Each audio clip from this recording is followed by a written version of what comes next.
아브라함은 그 아버지 데라가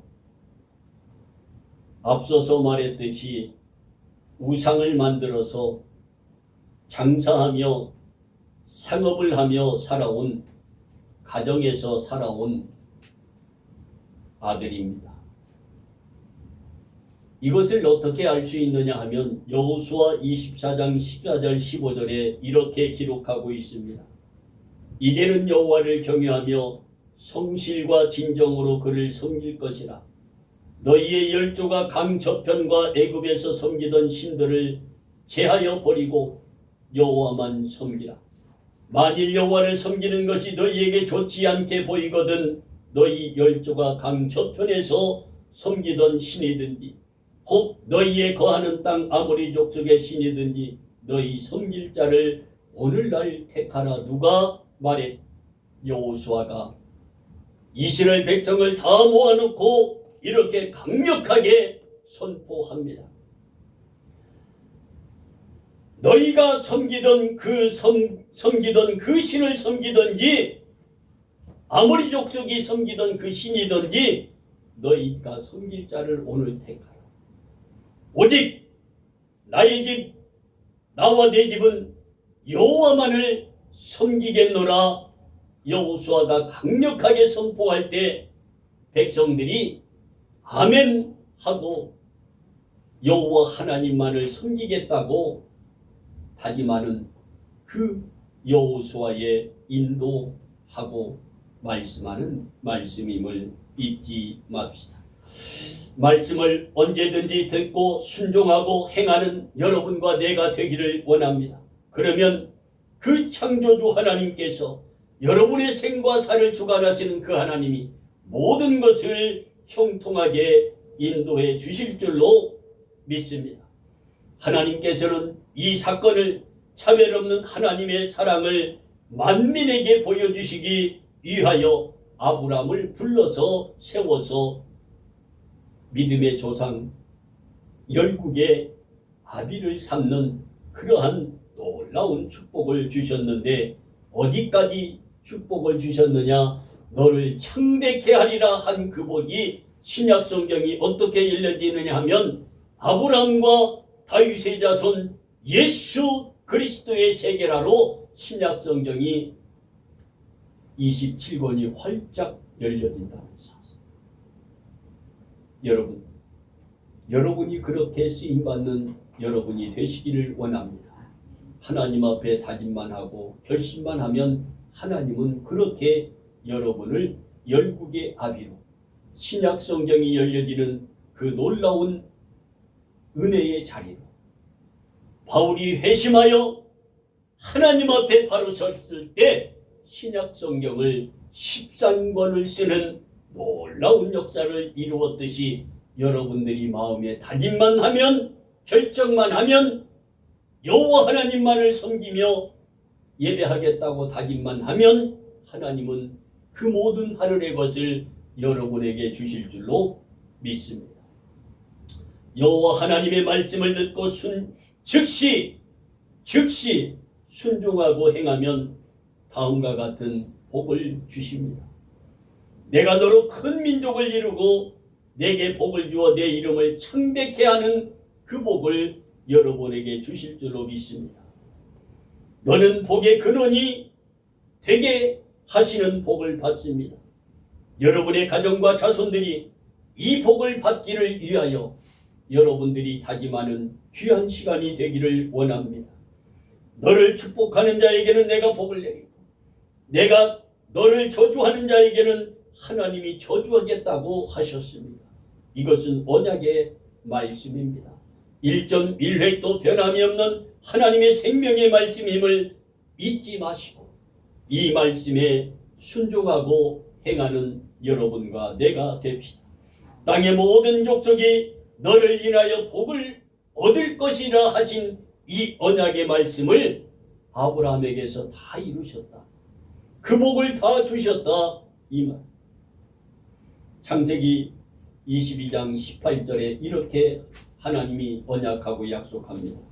내 씨로 말미암아 천하 만민이 복을 얻으리니 이는 내가 나의 말을 준행하였음이라 하심으로 신약 성경이 활짝 열려지는 이 축복을 받았다 이 말입니다. 이것이 하나님의 말씀을 듣고 즉시 행하는 사람에게 주시는 하나님의 형통한 복을 잊지 맙시다. 혹시 사업가로 유명한 록펠러 이름을 아시고 있는지? 현재의 재산으로 계산하면 빌 게이츠 재산의 3배 정도의 부자인 록펠러라고 합니다. 이 빌 게이츠는 약 170조를 가지고 있다고 하는데 3배라면 얼마나 많은 복을 받은 사람입니까? 이 복을 받는 사람의 비결을 오늘 여러분에게 말씀해 드리고자 합니다.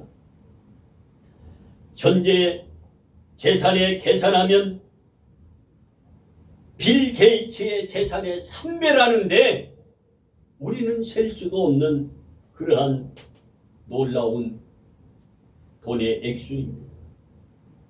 록펠러는 1839년 뉴욕 리처드 버디에서 출생하여 집은 지디리도 가난했고 아버지는 사기꾼에 가까운 방탕한 생활을 거듭했던 아버지였다고 합니다. 어떻게 세상의 큰 부자가 이 가정에서 생겼을까? 여러분 의문이 들지 않습니까?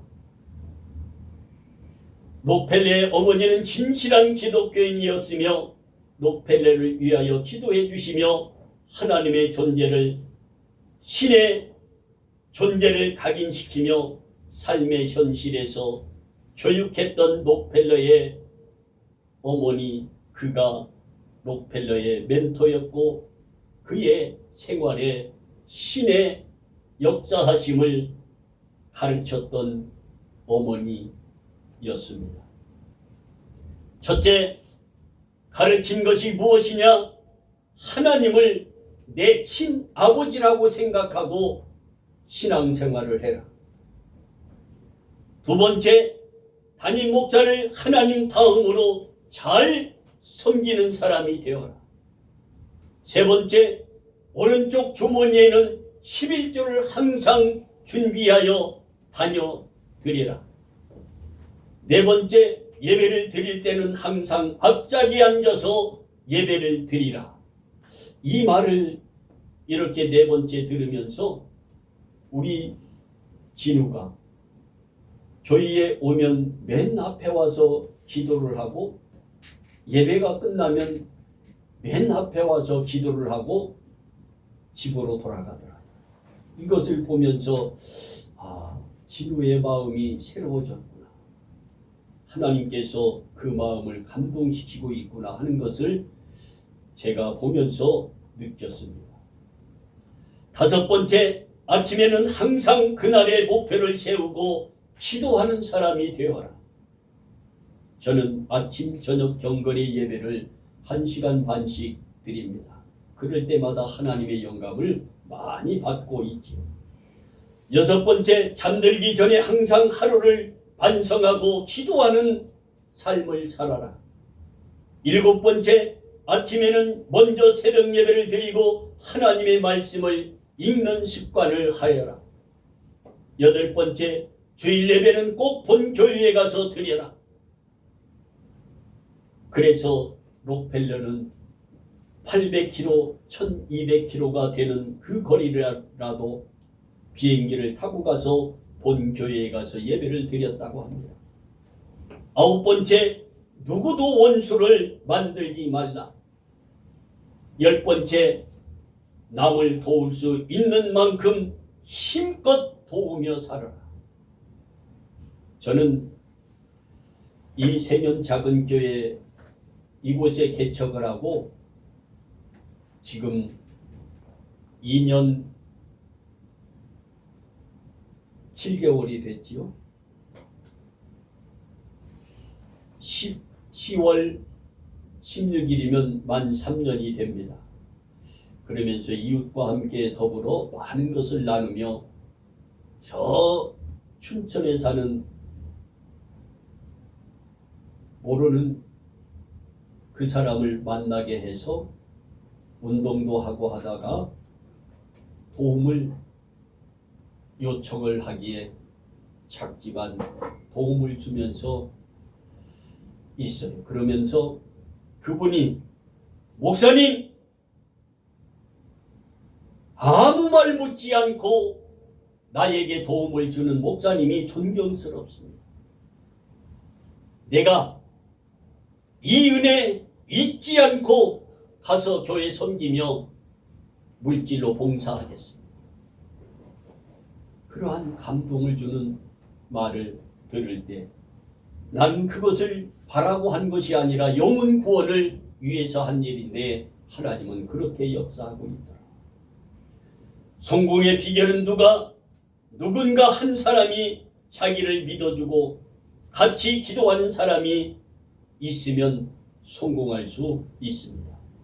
그것이 창조하신 하나님께 기도해 주시는 한 사람이 꼭 필요한데 여러분은 그 한 사람이 여러분의 곁에 있으신가? 나를 한번 깊이 성찰하기를 원합니다. 있다면 믿음을 함께 공유하며 인내하는 삶으로 반드시 행하며 실천하는 사람이 될 때 세상에서 성공할 수 있습니다. 내 욕심과 내 생각과 방법은 안개와 같이 사라질 수밖에 없지만 하나님이 나와 함께 해주신다면 영원히 이 복을 누리게 되는데 록펠러가 7대에 걸쳐 이 복을 누리며 살고 있습니다. 세상의 말로 3대 부자로 사는 사람이 없다고 하지. 그런데 이 록펠러의 가정은 7대 제2 가문의 부를 누리며 살고 있다. 어떤 이유로 10의 3조를 드리며 살고 있어. 구제헌금 11조, 그 모든 선교헌금까지 10의 3조를 드리며 사는 그 가정이기에 가능했다고 합니다. 성공하며 꿈을 이룬 사람들 곁에는 항상 성공할 수 있도록 영향력을 주는 믿음의 멘토가 분명히 있습니다. 록펠러에게는 그의 어머니가 멘토이었습니다. 진유에게는 어머니 아버지가 멘토가 되는 그러한 역할을 하는 사람이 되었으면 좋겠습니다. 록펠러가 잘못을 저지르고 어머니가 회초리를 가져오라고 하자 매를 조금만 맞으려고 록펠러가 어려서 6살 때부터 꾀를 부렸다고. 회초리 중간에 흠집을 내어 빨리 부러지도록 그렇게 매를 갖다 주었대요. 어머니가 종아리를 때리기 시작했는데 회초리는 금방 부러지고 말지요. 흠집을 냈으니까. 어머니는 금세 알아채고 제대로 된 회초리를 가져오도록 해서 록펠러를 교육했다고 합니다. 어머니는 다시 회초리를 때리며 록펠러에게 평생 간직하고 실천하에 삶을 살아갈 수 있는 지침을 주었다고 합니다. 첫 번째, 이 세상에서 가장 불쌍한 사람은 바로 자신을 속이는 사람이다. 속이지 말고 살아라.